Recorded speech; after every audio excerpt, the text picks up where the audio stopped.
Welcome back to Her Birth, Her Story, where we share real birth experiences. I'm Brooke, your host, and on today's episode, we are sitting down with Lauren, who is a mom of two. She chose home birth for her first and her second, and we really dive in to all the things that she learned. She's been so passionate about birth ever since she was little and always knew that she wanted to do a home birth.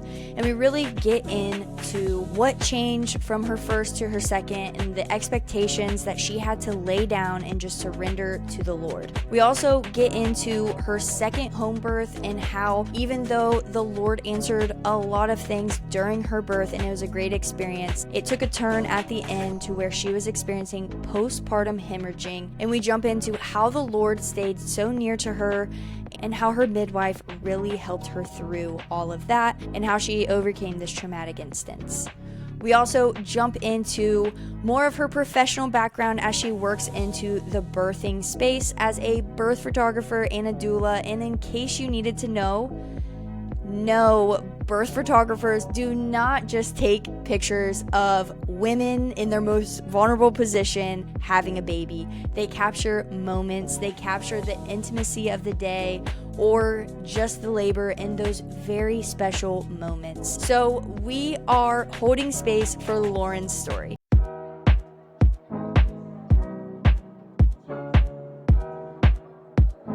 Hey Lauren, thanks for coming on Her Birth, Her Story. Can you go ahead and introduce yourself to us? I'm a mom of two. My babies are 15 months apart. I am married to an amazing man. I always hoped to get married young and have kids young. And I got married at 19 and I'm 23 now and have my two babies and I'm just loving life. I love every day. I'm going to just have you go ahead and start with your first birth story. For my first birth, of course, I knew I wanted like a home birth and I had like a great pregnancy, no like major problems or anything. And so actually early on in the pregnancy when I was initially reaching out to my midwives to figure out like, I pretty much knew like for years which midwives I wanted to use too, which was super exciting because by the time it came for me to have my baby, I like didn't have to do like hardly any research. I was like, I know what midwives I'm using. I know like where I'm giving birth.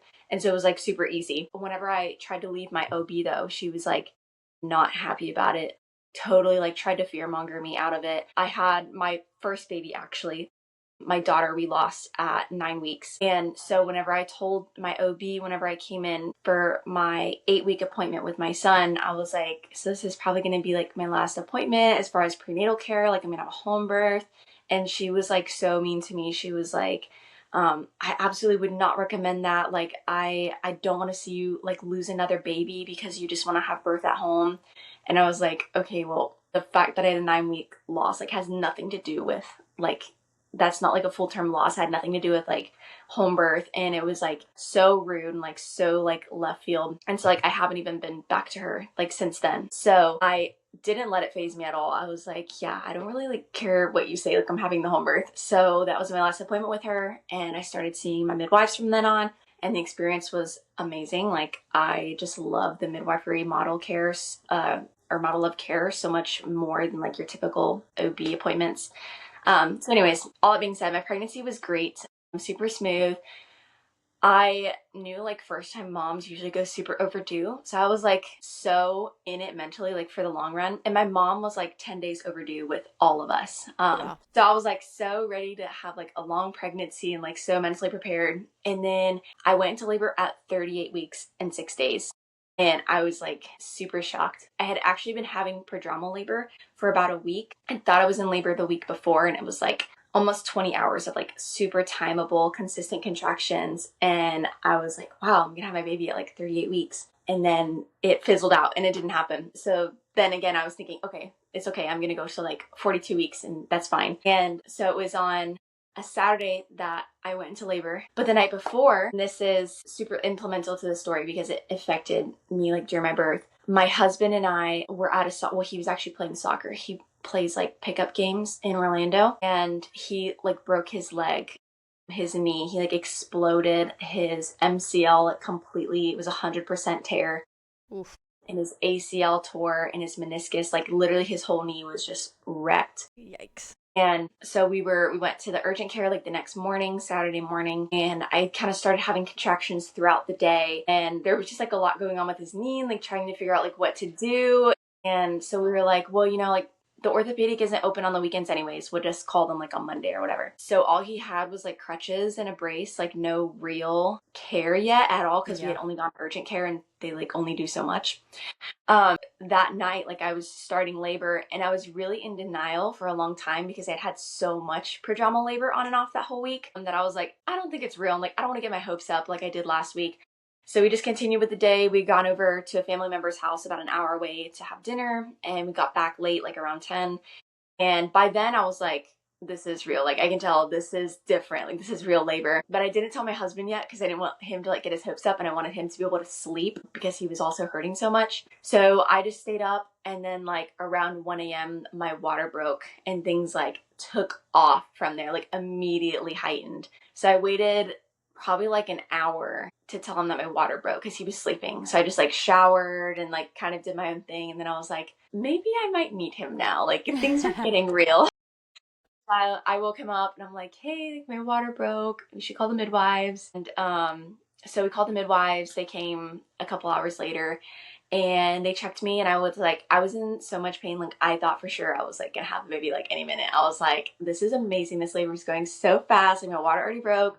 And they checked me and they were like, you're like barely even a 1. And I was like, there's no way. Like it was so discouraging for me whenever I heard that. I was like, how can I possibly go like so much longer? Like I'm not even a 1. And I just continued. Like I labored through the night and then all through the next morning and the next day. And I remember they checked me around lunch and I was only a 3. And I was like, how like is this possible? Like I was just feeling so discouraged. And it really was partially like my fault, because like you do have a lot of control over like how your birth goes and things that happen. And like I was not working with my body at all. I refused to get out of the bed because my husband was literally bedbound. Like he could not even put any weight on his knee. And so my midwives were like, why don't you get up and like walk around? And I was like, no, like I don't want to walk if you can't walk. I just want to lay in the bed. So I really like seriously was just vertical like my entire labor, which was like so bad. And intellectually, like I knew that as someone who knew like so much about birth, but just in the moment I was like, I don't really care. Like my husband is my support person. Like I'm not moving if he can't move. And so I think like looking back, I think it really hurt me. And my son was not in like the most optimal position either. So it's like getting up and moving would have done like so much good. But I just was not interested. Like there was just no getting through to me, unfortunately. So yeah, anyways, I just kept laboring. And then in the evening time, I want to say it was like around 7 or 8 p.m. maybe, they checked me again and I was a 7. So I was like, okay, something's happening. Like we're moving along a little bit. I was just exhausted. Like I hadn't slept the night before. And the night before that was when my husband broke his leg. So I literally got like, we got back at like 1 a.m. and we're up at like 5. So like literally this whole time I've gotten like 4 hours of sleep in like 2.5, 3 days. So I was just like exhausted, which really just like did not do me any favors either. So they wanted to set up the birth pool for me to get into because I wanted to labor in the birth pool. So I got in there and that was like, wow, huge relief. That was just so amazing to like experience because I always knew that I wanted that, and I'd always heard from like other women like how helpful it is. But in the moment I was in so much pain. I'm like, how much could the water possibly help? And it was like such a help. It was just so relaxing and like it was just amazing. And I was in there for I don't know, like a couple hours, and then I started like feeling ready to push. And so by like 10, I think he was born. I pushed him out in like less than 15 minutes. The pushing part was like so easy for me. Like I honestly enjoyed it. Like with my second labor, I was like the whole time like so excited for pushing. Like it's just so fulfilling in the moment. Like I don't know, it's like all this time where there's like not much that you can do to like actively work. Like your body's just kind of contracting for you, and then you get to pushing and it's like, yes, I can do something. This is awesome. And I don't know, it's just like you feel like super powerful. I don't know. Awesome. So yeah, he came out in like 15 minutes and the first thing I said was, I didn't tear. And I was right, I didn't tear, which was like my biggest fear because I'm afraid of stitches and like needles. And so I was like, honestly, I don't really care about tearing. I just don't want to have to get stitches or needles. So I was like, please, Lord, do not let me tear. And I didn't tear. And yeah, it was just like even though it was really long and really hard, and I had a lot of back labor, I never felt like any contractions in the front. It was all in the back. It was very difficult. And I think like emotionally and spiritually, I was very like not like in a good headspace. Like I was coping well. My midwives told me that I looked very peaceful, which was very surprising to me because inside, like I was not peaceful at all. I was very like scared. I was like wondering why it was taking so long. And that's just because like intellectually, like I knew like physically everything that was going to be happening to me during birth, and I just didn't do like any emotional prep or any like spiritual prep. I really like did not pray or like rely on the Lord in my labor, which I really wanted to do, and like just in the moment I just didn't. I was just so like overwhelmed. And so like even with all that, I would still say like it was a positive birth experience. Like I would never say that it was like a bad first birth, but like there were so many things that I knew I wanted to change for my second birth. And even like part of it was that he came so early. I say so early, but like so much earlier than what I expected. Yeah. Like there were so many things that I still wanted to like do and prepare. Like I wanted to like write out all these affirmations and like decorate my birth space. But I just thought like I had time.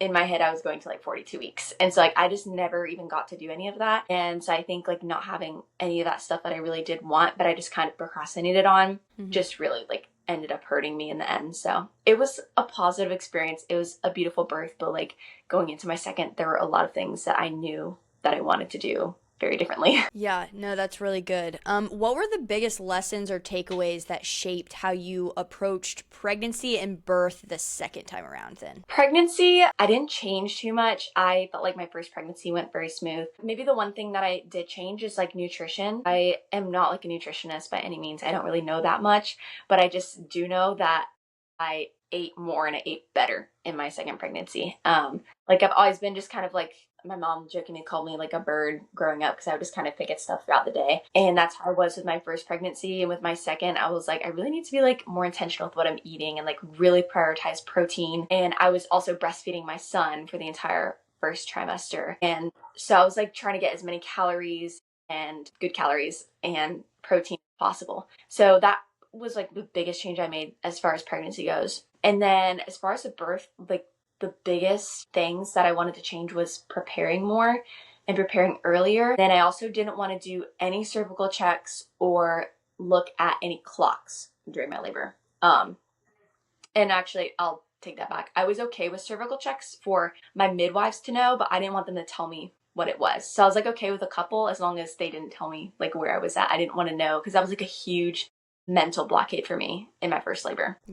Yeah, that's really good too, and I think that that's important for especially first-time moms to know as well, and kind of gauging where you're at, because cervical checks are optional. They are not mandatory by no means, and like you don't really need things stuck up there more than what needs to happen, because like that just kind of disrupts some things as well. Yeah. And I know for me, I was kind of like the same as you, especially with my first one. My second one, I never really had a cervical check because it happened so fast that there was no time for anything. But my first one, I knew because I was going to the hospital and I wanted to do an unmedicated hospital birth. I knew that if I showed up to the hospital and was at least 6 to 7 centimeters dilated, I could do it. But I was so scared that when I got there, that they would have told me that I was less than that. And praise the Lord, when I got there, they did tell me that I was a 7. And I was like, oh, yes, okay. And then my confidence just shot through the roof. Yeah. If they would have said, like, nope, you're a 3, I probably would have had to deal with a lot of self-doubt. And so I think it's great that you knew that that was a block for you, so that then you knew how to protect your birth space too, and your mental and emotional state, so that you could be able to move forward with that. So I think that's great. Yeah. So let's just go ahead and jump right into your second birth story. All right. So for my second baby, I got pregnant 6 months postpartum. And so their age gap was going to be 15 months, which I was super excited about. Like I wanted my kids close together, and I was so excited to like do everything again, especially after like I had processed my first birth and like all the changes I wanted to make. I was honestly like dying to give birth again so that I could like make all these changes and see if it really made a difference. So Again, my pregnancy was super smooth. I immediately like went to the same midwives and had, again, just super easy, great prenatal care. And I was expecting this time actually to go early because I had gone early with my first. And usually if you go early, like your other babies tend to follow. And so that's a huge mistake. If there's any piece of advice I can give to any other mom, do not ever think for any reason ever that you're going to go early. It will destroy you mentally if you do not go early, which is what happened to me. I ended up going to 41.3, and every day, once I hit like even 39 weeks, like it already felt like I was overdue, because in my mind, like that was when I was going to deliver, because that's when I delivered my son. And so every day was like super difficult. Like there were many days where I just woke up and I was just really struggling emotionally. Like I would just cry every morning because I was like, every night I would go to bed and pray that I would go into labor that night. So whenever I woke up the next morning, it was like super disappointing and really emotional. And it was like a week that I went on like that, from like 39 weeks to 40 weeks, that I was just really struggling. And so that really like pushed me to have to rely on the Lord, because I was like, I seriously feel like I cannot go anymore. Like physically I was feeling pretty good, but it was just emotionally, like I was so ready for labor and like so excited to meet her, that I was like, this is just crazy. Like, why is it taking this long? And so I really had to like dive into the word, and like was praying a lot and really relying on God just to get me like through those last couple weeks. And on my due date, so on 40 weeks, once I hit that day, I just like felt this peace that I was like, this is it. I'm due. It's whatever happens from here. Like, it doesn't matter. Like I'm not going to be pregnant forever. She's coming. We're here. This is happening. And I just, from then on, I just had so much peace, like about whatever day, like my mindset shifted from please let like today be the day, to whatever day is the day is fine. Like whatever day God has ordained for her to come is going to be like the best day for her to be born. And he knows that. So that mindset shift was huge for me. And now, like hindsight, knowing everything that happened, like in my second labor, it was God, like I think preparing me to be so reliant on him, just even through the end of my pregnancy, just because of the reliance I was going to have on him in my labor. That's awesome. So yeah, I went at 41 weeks and 3 days. I woke up at 2 a.m. in labor, and it was like so clear as day to me. Like it wasn't with like it was with my son, where I was unsure, like, is this labor? Is it not? I woke up and I was like, yep, this is labor. All right, we're doing this. And so I got up, I did an everything shower, and I just kind of chilled and walked around the bathroom and walked around the room. I wanted to do lots of walking this time since I didn't do any last time. And my husband was sleeping, so I just let him be. His alarm went off at 5 for work. So I was like, hey, you don't have to go in. You should let them know you're not coming because the baby's coming today. Hopefully today, hopefully not tomorrow. I was really praying for not another long labor. Yeah. So he didn't go into work. I told him to go back to sleep because I was like still doing okay, honestly. I was just kind of hanging out on my own. I was kind of like in my own birth bubble. And so that just went on for a little while. Things started like picking up between like 7 and 8. I'm not exactly sure. So around 7 or 8, things started getting like a little bit more where I couldn't talk through a contraction. I was definitely like really having to focus. I was like not even using the timer anymore because I like didn't even want to push the button. So that was when I made the call, like no more clocks. So I put my phone away. I didn't look at my phone again. I didn't want anybody to tell me what time it was. I was like totally like wanted to check out of like any concept of time. So my husband called the midwives and they headed over. My in-laws were actually staying with us. So they were helping with my son. And so I just stayed, I was able to stay back in the room with my husband and just kind of labored back there, just the two of us, that's like my dream, just because I'm such a like hands-off person. Like my midwives, I love them, but even them, I'm like, if I don't need them, like I'll just like chill on my own. So that was like just the dream, to just be there all morning, like just me and my husband pretty much. And then at some point, I don't know, like any of the time marks between most of this, because my time perception was like way off.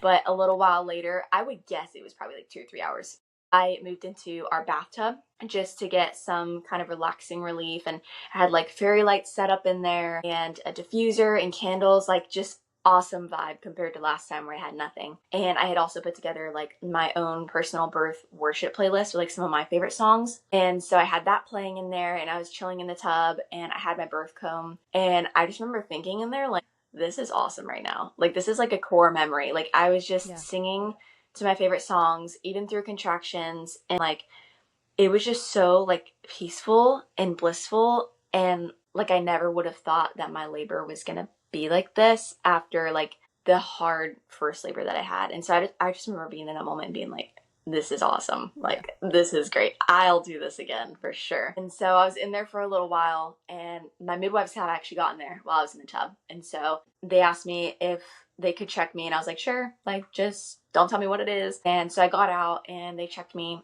and it wasn't anything good. I do know that. I could tell it wasn't anything amazing. So my guess is like I was probably like a 1 or a 3, like somewhere between there, because I heard them like talking outside the door, and they're like, oh, she's got a little while to go. And I was like, okay.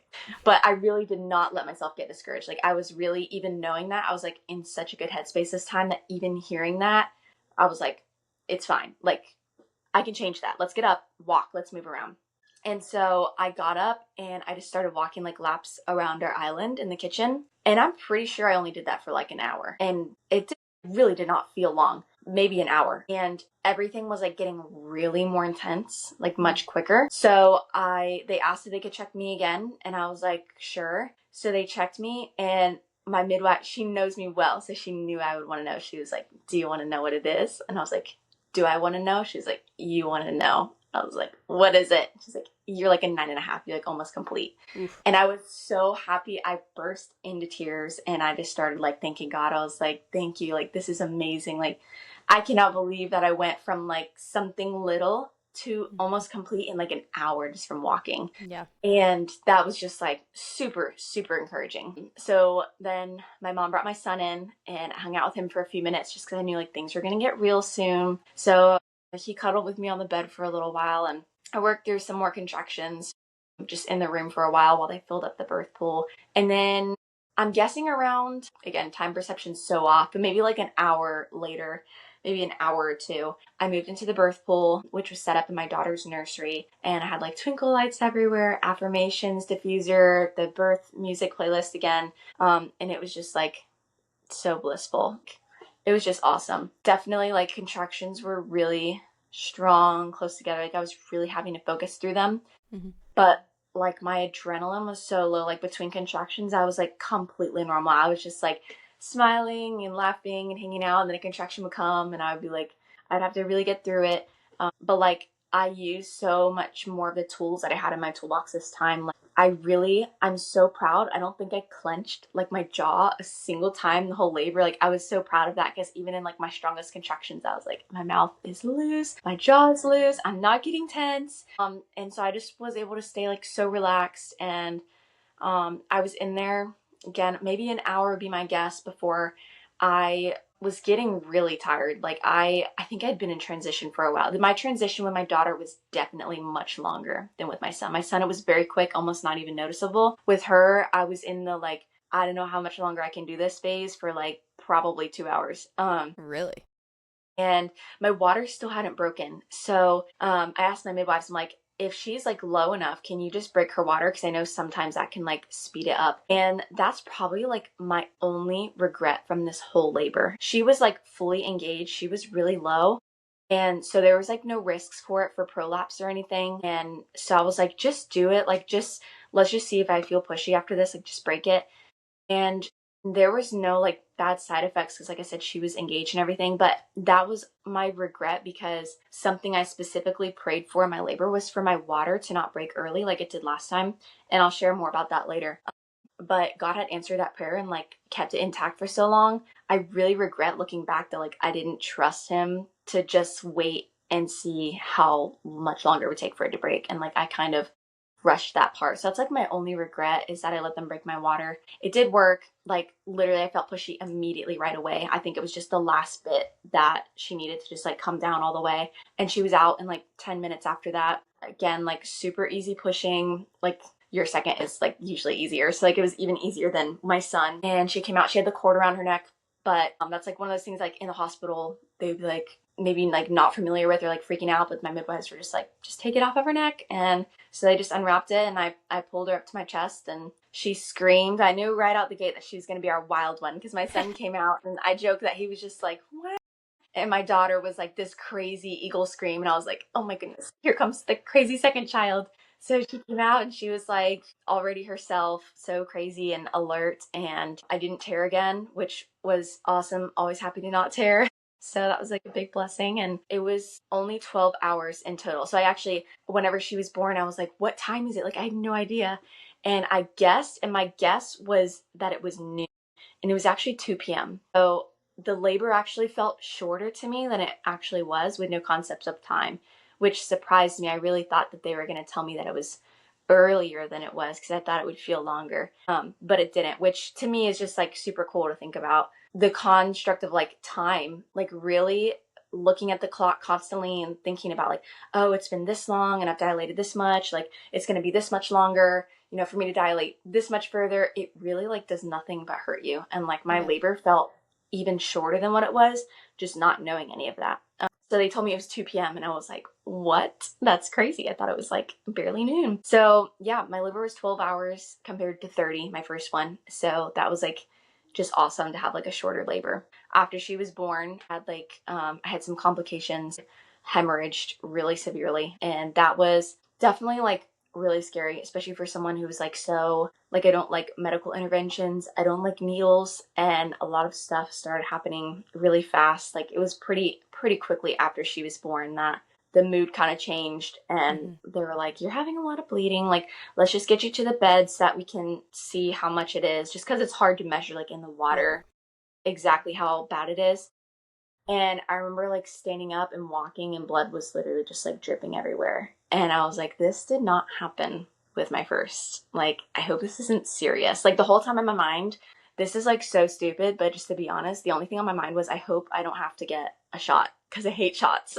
And I really didn't want the Pitocin shot. So I'm like, please don't let me have to get the shot. I wasn't even thinking at all that I would have to go like to the hospital or anything. I was just concerned about the shot. And so I was like praying like, God, like, please let this bleeding calm down. I don't want to get this stupid shot. And I made it to the bed, and like really quickly they were like, this bleeding is crazy. Like they wasted no time. They're like, we really would like to give you like the Pitocin shot. And I started crying. So embarrassing, but I started crying because I hate shots. And my husband and I, we joke about it now, because he's like, you didn't cry your whole labor, like literally pushing out a baby unmedicated, and then you cry at a little tiny shot.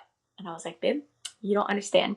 But we joke about it. They gave me the shot and it did not help. Like it didn't change anything. And usually like that controls things pretty quickly. But like my placenta wasn't coming out. And so they were like pushing on my abdomen a lot, doing like very aggressive fundal massages, which was totally necessary. It like they were doing everything that they should have been doing, but it was super painful.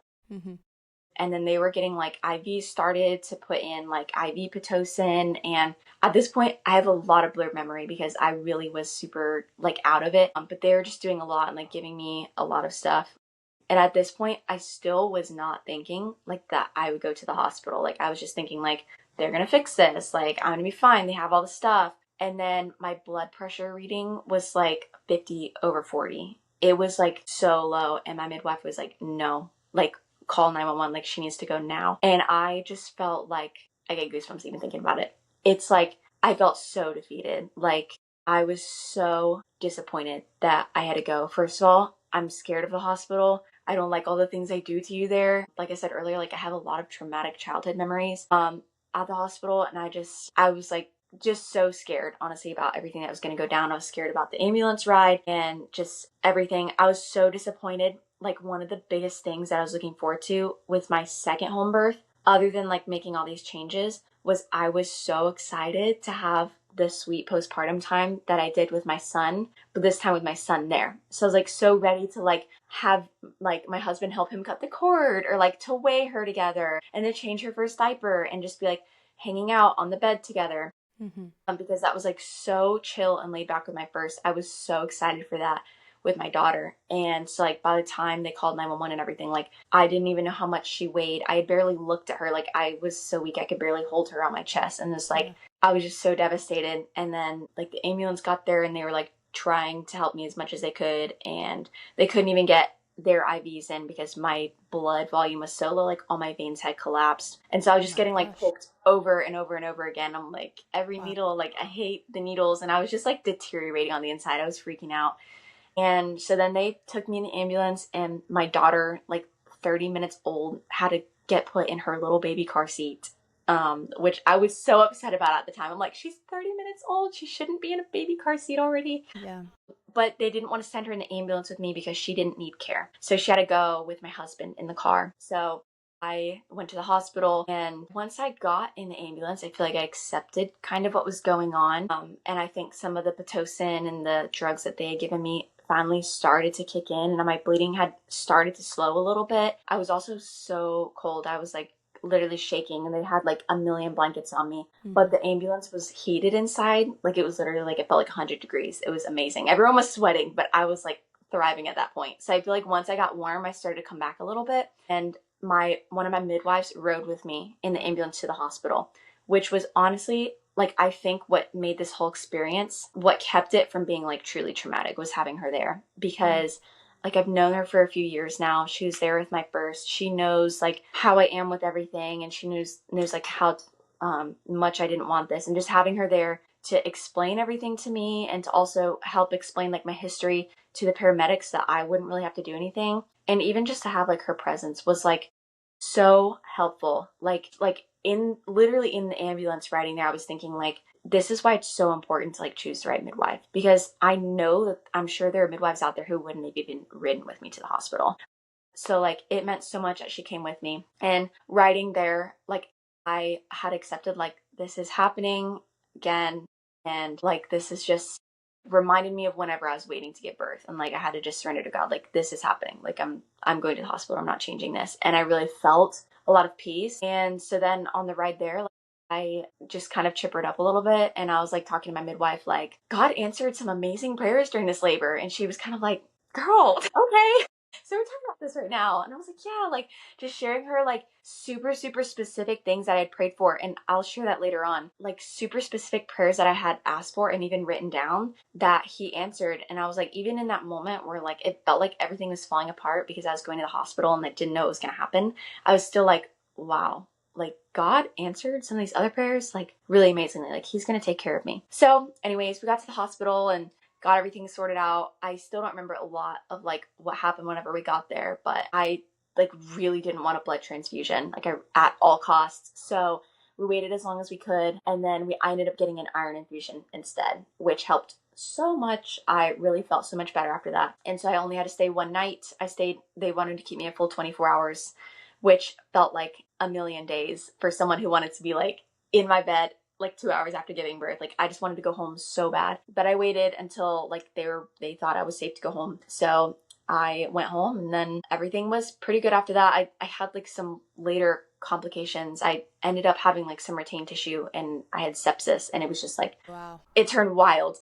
But like, as far as like the immediate postpartum and like birth, like I was able to go home and rest. And like, I realized I don't even know how much she weighed. Like, how much did she weigh? How long was she? And was able to like actually start introduce her to my son and like kind of hang out finally as a family at home. Yeah. No, that, man, I'm so sorry that you went through that though, because that definitely is very traumatic. And I just love how you really just focused on the things that God did answer for you, and just the full surrender of that, because I mean, that experience right there could have hijacked your whole entire birthing experience. And I just love how you are still, praising God and thanking God for the things that he did do. And obviously you are healthy now, and he was with you and with everybody who was working with you, and through your midwife that rode with you and stuff too. So I just love how you didn't let that hijack your whole entire experience too. What role did your faith truly play in your birth? Yeah. So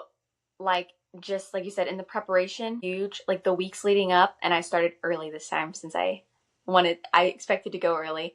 So I started like really early, a super intentional time, like praying around my birth, praying very specific things too, very specific requests. And also just like putting together the worship playlist, for example, and like thinking about what songs I felt like were going to carry me through labor. And just really like, just intentional time is really what it was. Not just like treating it like, oh, labor is going to come and like, I'll be fine. Like every single day, spending intentional time, sitting down, reading like my favorite labor book, reading the Bible, and then praying and writing out prayers. Some of the like specific prayers that I wanted to pray, I wrote down because I had seen somebody on Instagram who's like a birth influencer that I really look up to. She had done this, and she said that it was just really encouraging to see, like, to not forget any prayer that you had asked for, to have it written down so that afterwards you can look back and say everything that you asked for and see how God was faithful in that. So I wrote down like a super specific prayer with a lot of requests, I guess you could say, that I asked God for in my second labor. And it's like the big one that I briefly talked about earlier was my water breaking. I really didn't want my water to break as early. Like last time it was broken for 21 hours. So this time I was like, God, like, please don't let my water break early. Keep it intact as long as possible. And honestly, that was one that I like literally remember whenever I was writing it down, I was like, this probably isn't going to happen, which was like so ye of little faith of me, because it's like obviously God has control over, like, if he doesn't want my water to break, like, it's not going to happen. But it's just one of those things, like, intellectually, like, I knew generally if your labor like starts off with your water breaking, your future labors are likely to follow that pattern. Like statistically, I was like, it's probably gonna happen. So when I was writing it down, I felt like super convicted in that moment. Like I almost didn't write it, and I was like, no, like, what's wrong with me? Like, God can be faithful. Like, just write it down and trust that God is going to answer it. So I wrote it down, and he did answer it. Like, even when I was in labor, it was a huge encouragement to me. Like, whenever I was going through it and I was going on and my water still hadn't broken, like, even in the moment, I was thinking, wow, like, God was really answering this prayer. Like, and I really doubted him. And that was like a huge encouragement to me in the moment, in like the hardest parts of my labor. And that's why I say like that was my only regret, because it was so encouraging to me that he had answered that prayer. And then I like wanted to take the reins back into my own hands, and I didn't like trust him fully with the timing of my water breaking. And that's when I asked my midwives to break it. So like definitely future births, I don't want to do that again, just because I want to, like, next time, now this is the thing that I'm excited, like for my third baby, I'm like, I have something else to change. I don't want them to like break my water. Like, I want to trust God with everything. So yeah, I was super like encouraged that he answered that prayer. And then I had also prayed specifically that she would be born during the day while my son was awake, because I really wanted him to like experience some parts of the labor and be able to be there like as soon as she was born. And so she was born at 2 p.m. It was perfect. He had literally just woken up from his nap, and he was in good spirits, and he was very confused at everything and the screaming baby, but he was able to come in and like meet her right away, which is super sweet. And then so I had also prayed specifically to not have any prodromal labor, because like I shared with my first, I had a lot of that, and it was just really confusing and just kind of emotionally draining. So I prayed to God that whenever labor would start, that I have the discernment to know that this is it and not be wondering. And that is, like I said earlier, like that's exactly what happened. I didn't have any prodromal labor, even though I went way more overdue than like I did with my first, and I had like all the time to have plenty of prodromal labor. I didn't. I had like some Braxton Hicks here and there, but nothing that ever made me think I was in labor. And then the morning when I was in labor at 2 a.m., like I just woke up and like I just had like this, like discernment is the only word I can think of, that I was like, yeah, this is labor. And like, again, that was like a very like positive, encouraging way for me to kick my labor off, because I was like, wow, like this is, God is answering this prayer. All right, I'm in labor, and like I just know it. So that was just like another one. And then one more small one that is like so random, but it's just like a reminder to me that like God cares about even like the small details, is that my dad was traveling out of the state a lot, like from the time that I was 38 weeks to 41 weeks. He was spending like 4 days a week in like Colorado or something like that. And I really didn't want him to be in Colorado when my daughter was born, because I didn't want to have to, for him to wait like days to meet her. So I had prayed that whenever she was born, that it would be on days of the week that he was here. That's awesome. And so like that did happen, because by the time I was 41 weeks, like he was done with his traveling and he was back. So he was here the day that she was born. So he was able to come meet her. A little bit different circumstances. He had to come up to the hospital to meet her. With my first, he came and met him like 15 minutes after he was born. I was texting like, come on over, because they live like right down the road. Wow. But yeah, so he was still able to meet her really quickly. And so that was just like another small one that I was like, that's just a tiny way that like God cares about even like the tiny details. Like I want my dad to be able to meet her quickly. So yeah.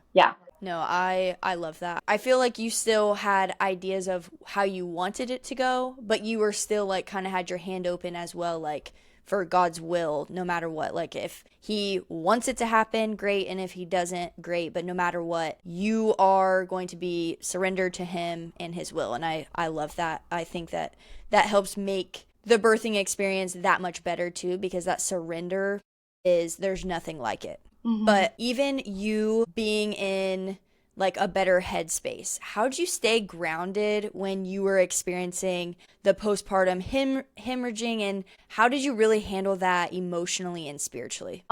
Definitely. So like I shared earlier, I think like me going so overdue was just like really God preparing me and maybe testing me to prepare to like be so reliant on him later on. Like definitely at the beginning of the hemorrhage, I was not relying on him. Like I was kind of panicking. I like was really scared of everything that was happening, really worried about like what was going to happen to me like at the hospital, and I didn't handle it well. But then I kind of like reeled myself back in, and like I shared, like it was once I got in the ambulance that I think, and part of it was probably like physically, like it was really hard to even rein myself in whenever I was like so physically drained. So I feel like once I got in the ambulance and they were able to warm me up and like my bleeding had slowed, I was able to like come to a little bit more. And that's when I was able to start thinking about like, okay, like God is with me. I'm going to be fine. Like whatever happens is his will. The labor went like exactly how it was supposed to. He answered so many prayers. Like he's going to take care of me. And so like honestly, the prayers that he had answered in my labor was like the encouragement that carried me through like the whole hemorrhage experience, was just knowing like that he had cared for me. And so he will continue to do that, even though it's something like that I didn't prepare for, that I didn't know was going to happen. Like it doesn't matter because he did know, and like he knows what's going to happen even after this. So yeah. Yeah, no, I think that's really important too. And you know, I know that there are probably some people out there too, because you know there's always naysayers and people who are, you know, pro this, pro that, anti this, anti that. But this is kind of like a two-part question. Mm-hmm. So, did you feel safe with your midwife's decision to transfer you, and did it scare you away from home birth for future? Definitely didn't scare me away. When I was in the hospital, literally a couple minutes after I had arrived, I asked my midwife, I was like, is this going to disqualify me from having another home birth? And she was like, you're already thinking about another baby? And I'm like, but I want to know, like, am I going to be able to have another home birth? And she was like, no, like, you can't. Like, it's going to be totally fine. Like, this is not going to disqualify you. So I definitely was like, even like an hour after she was born, I was thinking, please let me be able to have another home birth. Like, I don't want this to like take that away from me. So it definitely didn't turn me away from it. I definitely do get like people that I share this birth story with, I get a very mixed feedback. Like you said, like people can be naysayers, like super, like some people are very opinionated about the fact that I would have another home birth, or they say like that's why I shouldn't have had a home birth like in the first place because of what happened, which just like if I was in the hospital it would have happened too. Like it wouldn't have, being in the hospital wouldn't have magically kept me like from having the hemorrhage. So I'm like, doesn't really make a difference. Maybe I would have been able to, you know, get care quicker, but like the way that it worked out, because midwives carry like pitocin and things with them, like it worked out fine. Like I am fine. Like God took care of me. Yeah. Yeah. So anyways, yeah, to answer the first part of that question, I super trust my midwives, like with everything, like with my life. Like I told you earlier, like I knew for years I wanted to use them. So it's like I've been following and like watching them for years, and we're really on the same page with a lot of stuff. And especially after having my first with them, like they know me really well. They know exactly how I am about everything, my wishes, and they know how bad like I didn't want to go to the hospital. So the fact that they wanted me to go, to me was like, it's necessary. Like they know me, they're not going to send me just for nothing. So I like didn't doubt at any point, like, is this really necessary? Like I have so much trust in them. I was like, if they say I need to go, like I'm going to go even though I don't want to. So like, again, like I said earlier, like that just to me like speaks so much to how important it is to having like good midwives that you trust and connect with. And they're Christians too, which is amazing. Like that's so helpful. Like I know depending on where you live, it can be limited on like what midwives you have access to. But if you do have access to Christian midwives, me personally, I think it makes a huge difference. Just even if you don't have like a traumatic situation like this, just in the birth, like just knowing that the people that are there supporting you like share the same values and like have the same beliefs about birth, like it just changes everything. Yeah, and especially too when you really line up like that too, because my midwife was also a Christian as well, but there would be plenty of times where I was just really overwhelmed with my day going into an appointment or whatever. She literally would just like pray with me and encourage me with like Bible verses and just like things like that. And That's like, awesome. that is the game changer. Yeah. That is what makes care from her different. One of the many things, but Yeah. that right there was like, that really, that's what I needed. I didn't need someone just taking my weight and measuring my belly and Right. stuff. I needed somebody to sit down and pray with me and just say, hey, I know this is hard right now, but I'm here. I'm here to listen. I'm here for you, and I care for you emotionally, mentally, spiritually, not just physically. And that meant the world to me. So I definitely agree with you that that is crucial, finding people that really align with your beliefs and people that make you feel safe. Yeah. So if you were sitting down with a first-time mom, what is one piece of advice that you would give her? First of all, like I said this earlier, don't ever for any reason think that you're going to go early. I feel like that's what I tell like all my friends now. Like they'd be like, I think I'm going to go early. I'm like, no, you're not. You're not. Don't start telling yourself that. Maybe you will, but maybe you won't. And probably you won't. So don't start thinking that. So like I jokingly like say that to all my friends if they're pregnant, like you're not going to go early. Just be banking on that. And if it happens, it'll be a lovely surprise. That is definitely one. But like on a little bit more of a serious note, probably just do your research on everything. Like just don't trust everything that you hear. Like even from me or even from your friends, like anyone, like just do your own research on everything. Like the medical system, it is supposed to be there to help you, but it's not always that case because sometimes they have like their own agendas. And like definitely like just don't assume that just because something is always done a certain way that it should be done that way for your individual pregnancy. So yeah, research like everything, pregnancy, birth, for your baby. Like I just research from credible sources. That's like my biggest piece of advice. Yeah. And not only taking one piece of advice, Yes. like look into multiple resources on that one thing. And obviously, you don't want to totally overwhelm yourself with all of this stuff because that could just be more stressful. But like, don't just find one person and then take everything that they say as like the only truth for it, or the like that can be crazy too. But I totally agree with you because that is always the key thing that I hear from people who have had multiple births too, is always for their first is like, I wish I was more educated, because you want the whole picture. You don't just want like the medical side or the holistic side. You really want to have the whole picture so that you can really truly prepare yourself. And I think that's great advice. So what is one piece of advice that you would give to a mom who had a very rough first birth experience and is scared that their second will be the exact same? The thing I would say is just, again, reliance on God and trusting in Him, that just because your first birth was bad or traumatic does not mean your second's going to go the same way. And I'm kind of like in the reverse scenario. Like I'm telling all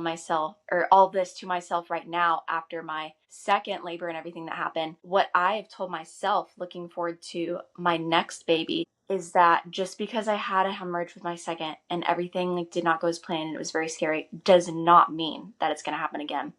And with hemorrhage specifically, like once you hemorrhage once, you are like super more likely to have it happen every time.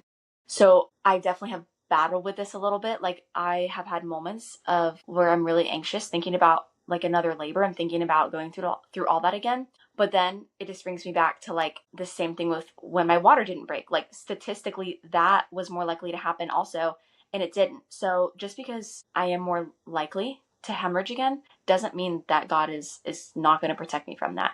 So like the biggest mindset shift for myself looking forward to my next labor is just believing that if it's not God's will for it to happen again, it's not going to happen. And if it does, I'm going to be just fine. Whatever happens, it's God's will. I'm like, I don't know. I just keep coming back to God's will, because even looking back in my second labor, even though it went poorly, it's like everything did turn out fine. And whatever I went through, it really strengthened my faith and my reliance on God. And if that's what like I had to go through to have like this relationship with him, then it was worth it. And so whatever I need to go through in my third labor is going to be ultimately what's best for me. So definitely just because you had a traumatic past labor does not mean that history is going to repeat itself, and relying on God is really going to help you get through that. Wow, that is such a good word. I love that. And I definitely know that that's going to empower and encourage some moms on here too. And just to remember, every birth is different. Even if it comes from the same mom, every baby's different. Every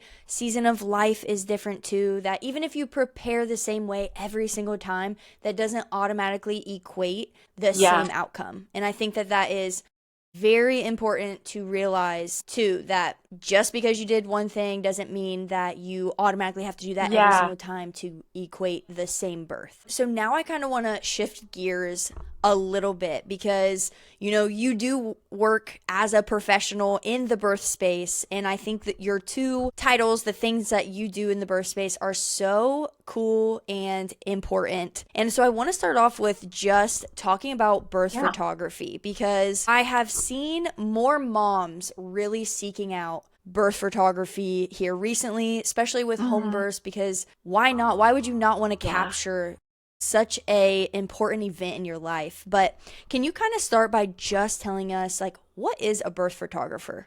So birth photographer is just exactly what it sounds like. It's a photographer who comes and documents your labor and delivery. So it's pretty flexible, like how long you want them there. Like some people want me just there, like literally when the baby's about to be born. Other people want like more of their labor being documented, especially if it's a home birth and they're going to be, changing scenery, going outside, going to their different rooms, moving around. Like they might want a lot more of that pictured, but it's just someone there to document like the journey that is bringing your baby into the world. What would you say is most like misunderstood about having a birth photographer? This one is easy and it's a super frustrating one. People definitely think that I just like take pictures of babies coming out of vaginas. That is, anybody who like I tell what they do, they're like, that's a little weird, or like that's gross, or like people are very put off by it when they hear what I do. And even some of my friends at first were like a little bit confused, like, how did she get here? How did she start doing this? Like, but it's not just that. And like for me personally, it's not that at all. Like some people do want that, and like it's not gross, it's amazing. And if you want those photos, that's like great for you. I personally didn't want those photos. Like I just preferred like the pictures of like just like the moment when you first meet them, like the intimate moment, like with your husband, like doing counter pressure, or like holding back your hair, or hugging you through your labor. Like it's just the moments like that that are like so important to capture. So it's not just like photographing private parts, like it's like photographing like the journey and the story of you and your husband meeting your baby. Yeah, no, that is super powerful too. What moments do moms say that they are most grateful for that you captured? It definitely depends on the person. I feel like it's been super varied. Like I probably like the moment when they first hold the baby is like the most talked about, or like they'll say like usually whenever they're picking out like their favorite picture, like I love this one so much. It's usually like one of those very first ones where they like just pulled the baby up to their chest, or the baby's just been placed on their chest. That, or like pictures of the dad or their mom watching everything happen. I have one that's just like a personal favorite of mine, where the mom is just like, she just like sobbing, and she just has this sweet face on watching her daughter bring her grandbaby into the world. And like that picture is just like, I just love it so much. And it's like not even my family. I'm like, this is just so sweet. Like I would love to have a picture like that. So yeah, just really more about like capturing the emotion that's happening in the room the very like emotionally meaningful pictures are like usually their favorite. Yeah, and one thing that I will say, because with my first, I was so thankful for my Mm. doula because she actually like just snapped some Yeah. photos, not like obviously what a birth photographer does, but she just snapped some photos so that we Yeah. had that because I was not even thinking about that. When you're in labor land, you're not thinking about, hey, make sure that you take Yeah. these pictures and like you need your Mhm. husband to like be fully engaged in like what support Yeah. you need. So like you can't just think like, oh, my husband would take the pictures because honestly, even if they aren't fully engaged with helping you, they're probably not taking the pictures because no offense to husbands, but normally they don't really know what And if to they are capture. taking That's more of a pictures, female they might not thing. be that good. Yeah, exactly. And they're like ones that you're never probably going to No, want to exactly. post and stuff like that.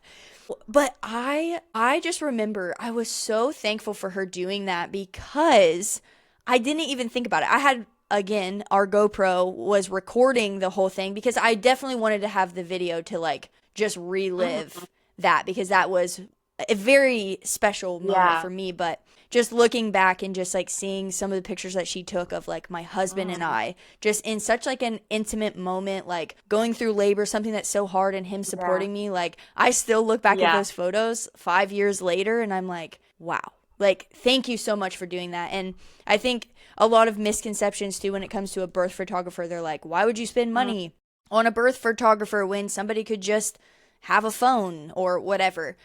And I just think that it's important though, because if you're really wanting those special moments, you are able to capture those special moments and really think like outside the box. And it's not just like you're not going in telling them, hey, come here, pose Right. like this really quick so that I can snap a photo. And I think that's a little bit of a misconception Mhm. too, to where they think that you're coming in directing them like, hey, here, put your hand on Mhm. her back, or here, use this birth ball. This would be a great Yeah. picture. Like, yeah, I think that that is important for moms and dads to know Yeah. too. If a mom is like unsure if this would be best for her, what would you want her to know before a final decision? Would tell her, I would make sure that she knew that everything is up to her. Like she's the boss.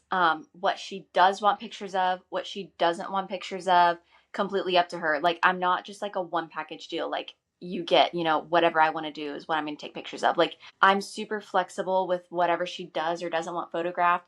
And I also always tell them like I can leave at any point. Like if you don't want me there, like taking pictures of you while you're in transition, like just tell me to leave. Like I'll step out and then you can tell me when to come back in. So that's what I would say. Just make sure they know that like they're the boss and like they just tell me what to do. And like if they want me to come and go, like I'm totally fine with that. I'm flexible for whatever like they want me to do. Cause the point again also in having like a physiological labor, especially if that's like what they're going for, is you don't want any outside person or source that's going to be like messing with what's happening with you. So I just want to make sure that they know like if I'm at any point like annoying or they just don't want to hear the clicking of the camera, like I'll just leave. Yeah. Yeah, no, I think that's important. And I definitely think that if you're really wanting to have those moments captured, a birth photographer is a great choice. Or definitely just making sure that you designate Yes. somebody to be on camera duty, taking Mm-hmm. videos and photos and stuff like that, because I think that's really important. You also had said that you are now a doula, which is amazing. So, can you kind of speak to what is a doula? Yeah. So a doula is a trained birth professional who supports women in labor and delivery and even through their pregnancy as well, helping educate them, talk about their different options, educate them on different interventions, and then especially with a hospital birth, be there to support them through making decisions that might come up, and just really they're just a support person, whether that be emotional support or physical hands-on support, just to be there for whatever she needs to help her get through labor and advocate for her best birth outcome. Yeah, that's really good. What makes a doula different from just having like your husband or your mom or a friend with you? So a doula is trained specifically to do this. And for some people, maybe their friend or their husband would be just fine. But for some other people, having someone who is specifically designated and specifically knowledgeable in this is just extra helpful for them. Doulas have a lot more tools in their toolbox as far as like things that they can do to help, with position changes or counter pressure, different hands-on techniques, or even just knowledge to have in the hospital whenever you're helping advocate or educate. Like those are things that a husband or a friend usually wouldn't have. So that's probably the biggest difference, is just like experience and knowledge that you might get from a doula versus just like a family member. Yeah. And, obviously there's a lot of naysayers as well too, where people might think that a doula is like unnecessary, and a lot of it is just because they don't understand what they actually Yeah. do.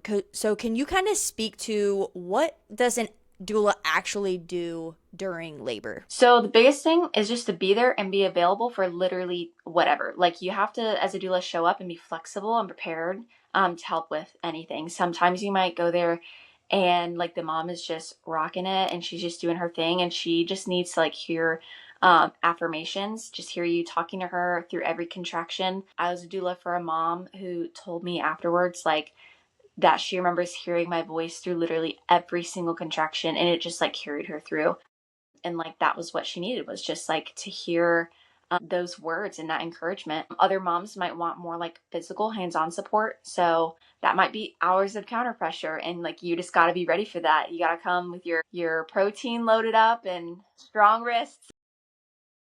So Yes. sometimes it's like more physical. Sometimes it might be, advocating for them. If they're, sometimes it happens where there is a nurse or a provider on the team who is unkind or not supportive of their birth plan, and really just setting back the mom emotionally, which can end up affecting her physically, progressing in her labor. And sometimes you have to be the one to step in and request, hey, can we get a different nurse? And that can be super awkward. And usually like a husband or a mom or a family member wouldn't want to do that. So like sometimes you get to step in that role, or even just to be there to educate, to help them make informed decisions when things don't go as planned, or the hospital might want to recommend something. You can say, the decision's up to you, but this would be the risks, this would be, why it could be good for you. It's up to you. I'll support whatever you want to do, but just being there to help educate them on what's being offered to them. Yeah, that's really good. Do doulas support home births only, or are they also beneficial for hospital births as well? I would personally, like, I think that we're even more beneficial at a hospital. We're super beneficial for a home birth as well, but I think in a hospital setting, there are so many more variables than at home. Just like what I was just sharing about with like doctors and nurses, or interventions that might be being offered. There's going to be a lot more of that happening at the hospital than it would be at home.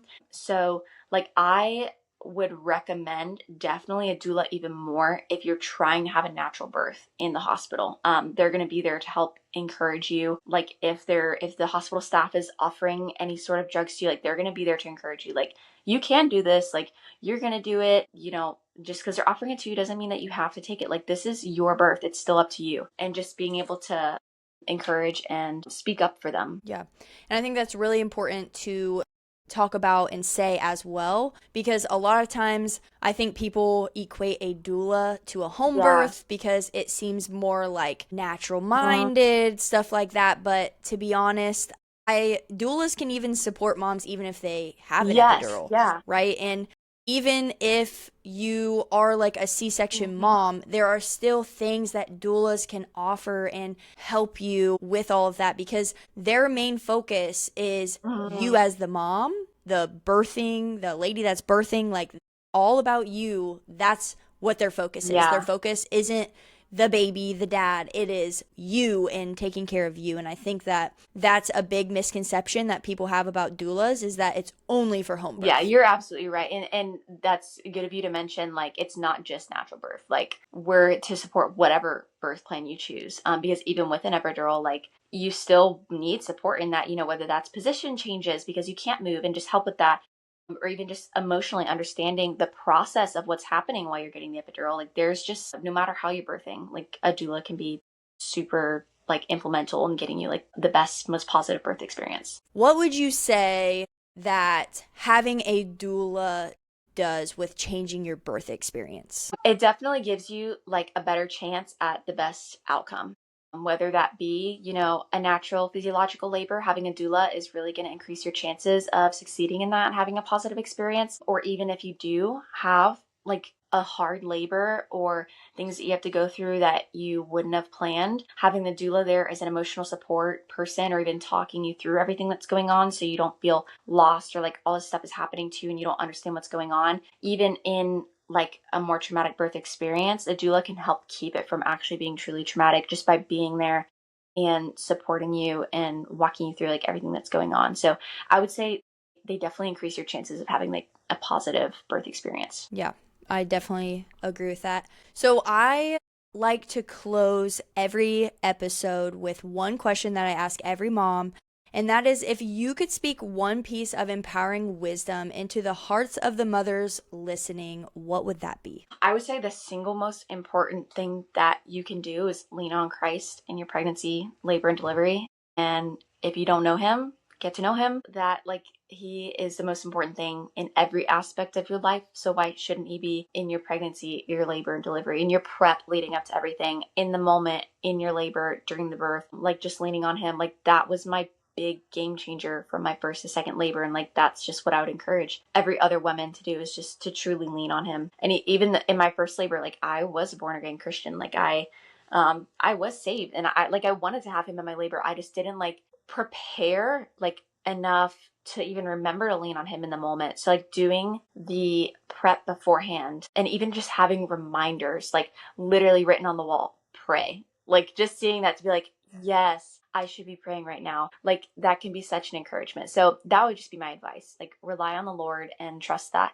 he knows what's best for you and he cares for you, and whatever happens is going to be what needs to happen. It's going to be best for you. Yeah. No, I love that. And I know that you are local here in Florida. So if anyone wanted to work with you as a doula or even a birth photographer, how can they connect with you? I'm on Instagram, I'm on Facebook, and I have a website. My Instagram is like, I feel like my most like usually connected way. My business is called At Their First Breath. So you can just look up At Their First Breath. I should come up and you can like see my website from there. Or you can shoot me a message, and I usually get back to people and connect pretty quickly. Perfect. And what parts of Florida do you service? Central Florida. Perfect. That's awesome. All right. Well, thank you so much for coming on Her Birth, Her Story. Thanks so much for having me. What an amazing birth story from Lauren. I loved how she really just surrendered to the Lord and learned that true surrender, intentional prayer, intentional time with the Lord was so crucial in how your mental, spiritual, emotional state is just as important as your physical. And I'm glad that she took that traumatic instance and instead of letting it hijack her whole entire birth experience, she used it to just get closer to the Lord and still be in awe of her birth experience. So thank you so much, Lauren, for sharing your stories. If this story inspired you or empowered you, please share it with a mom who needs to hear it. And don't forget to like, rate, review the show, and subscribe to our channel so that we can help reach more moms. And always just remember, this is your body, your baby, and your birth. We are reclaiming birth one story at a time. I also want to add this disclaimer that this is not to be taken as medical advice. And just remember, these are people's real experiences. These are things that moms have went through. This is their real, raw experience, their own personal convictions, and none of this is to be taken as medical advice. Please make sure that if you are seeking medical advice, then reach out to your own provider so that you can figure out what is best for you.